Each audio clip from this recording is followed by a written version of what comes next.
Toute notre vie, nous nous battons contre la mort. Chaque jour, sans même nous en rendre compte, nous faisons tout pour rester en vie. Nous mangeons, nous nous soignons au moindre malaise, nous cherchons à éviter le danger. Mais au fond, pourquoi? Est-ce vraiment vivre ou simplement fuir la mort? Même moi qui vous parle aujourd'hui, j'ai vécu comme tout le monde, guidé par l'instinct de survie et par la peur, jusqu'au jour où j'ai découvert les vérités de la parole de Dieu. Ces vérités ont complètement changé ma façon de voir la vie. Alors restez jusqu'à la fin, car vous pourriez ne plus jamais voir la mort de la même manière.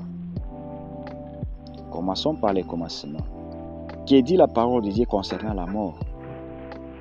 Dès le commencement, Dieu avertit l'homme.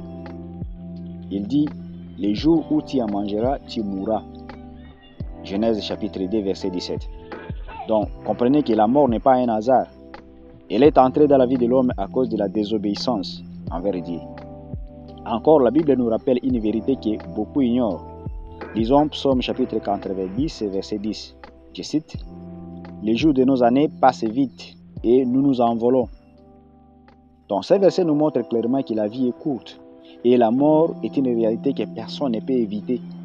Mais ma question est de savoir, pourquoi l'homme craint-il autant la mort? Là, je vais vous donner des raisons. La première raison, c'est l'inconnu. L'homme ne sait pas clairement ce qu'il y a après la mort. Et il a peur de ce qu'il ne comprend pas. Mais la parole de Dieu ne nous laisse pas dans l'ignorance.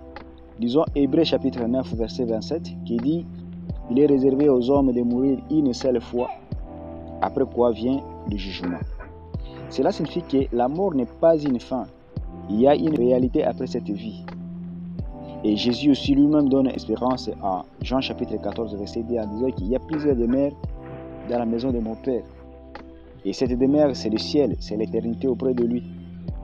Donc comprenez qu'après la mort, il y a une destination. Et cette destination dépend de notre relation avec Dieu. La deuxième raison, c'est l'attachement au monde. Chers auditeurs, vous comprenez que même le plus pauvre s'accroche à la vie. Savez-vous pourquoi? Parce que chacun espère encore à un peu de bonheur ici-bas. Une personne qui vit dans l'abondance des biens matériels n'accepterait pas facilement la mort. Mais la parole de Dieu nous avertit en 1 Jean chapitre 2, verset 15 à 16. Il dit, « N'aimez pas le monde, car l'amour du monde éloigne le cœur de Dieu. » Vous pouvez lire le verset complet pour comprendre la réalité de cette parole. Quand on est plus attaché aux choses du monde, on s'éloigne de plus en plus de Dieu. Alors, ma question encore est de savoir, un croyant doit-il avoir peur de la mort? À cette question, Jésus nous donne une réponse claire en Jean chapitre 11, verset 25 à 26. Jésus nous dit, « Je suis la résurrection et la vie. Celui qui croit en moi vivra quand même il sera mort. » Ça, c'est une assurance que Jésus nous donne. Celui qui croit en Christ ne meurt pas réellement.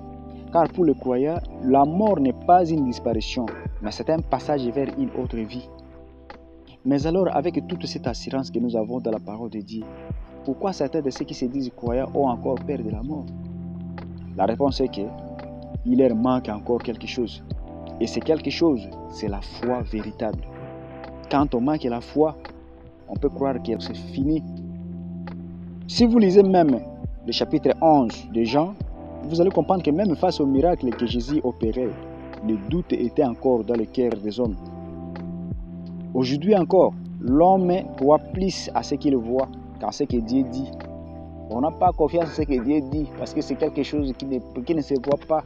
Mais l'apôtre Paul, lui, il avait compris et il l'a dit en Philippiens chapitre 1, verset 20 à 21. Il dit, « Christ sera glorifié dans mon corps avec une pleine assurance, soit par ma vie, soit par ma mort. Car Christ est ma vie et la mort m'est un gain. » Voilà la parole forte d'une personne qui a la foi. Et il ajoute encore en Romains chapitre 14, verset 7 à 8 que si nous vivons pour le Seigneur. Et si nous mourrons pour le Seigneur. Mes frères et sœurs, en réalité, le croyant n'appartient plus à la mort, mais nous appartenons à Dieu. Alors pose-toi cette question un peu. Est-ce que tu vis vraiment? Ou est-ce que tu passes ta vie à éviter de mourir? Et surtout, sais-tu où est-ce que tu iras après cette vie? est-ce que ta vie a un sens éternel ou seulement un sens temporel? En réalité, mes frères et sœurs, la peur de la mort révèle souvent une vie sans assurance en Dieu. La plus grande des peurs que les diables utilisent pour contrôler les êtres humains, c'est la peur de la mort. Mais seulement quand on ne connaît pas la vérité. En tant que croyant, n'oublie jamais que ce n'est pas la mort qui est le plus important, c'est ce qui vient après. Pour celui qui est en Christ, la mort n'est pas une fin, mais un passage. Oui, je dis bien un passage. Mais un passage vers quoi? Un passage vers la vie véritable ou un passage vers la séparation d'avec Dieu? Aujourd'hui, tu as encore le choix.